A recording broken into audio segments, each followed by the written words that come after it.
يا صباح الفل على المصريين الجدعان.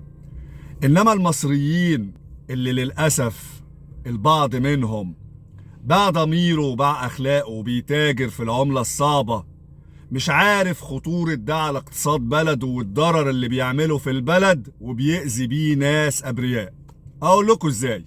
مصر بتعتمد على الاستيراد، ميزان التجاري بتاعها مايل ناحية الاستيراد، فبالتالي بتجيب كل السلع والاحتياجات الضرورية ليها من الخارج.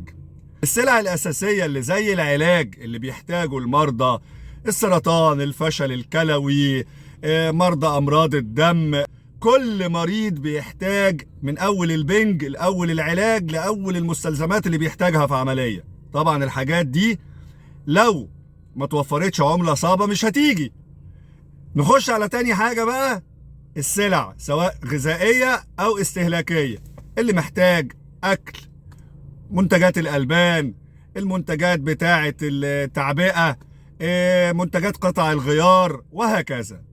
الناس دي أنا مش هقول غير حسبنا الله ونعم الوكيل فيكم، وربنا ما يربح تجارتكم دي لأنها تجارة فاسدة، وربنا يهديكم وترجعوا عندكم أخلاق وضمير.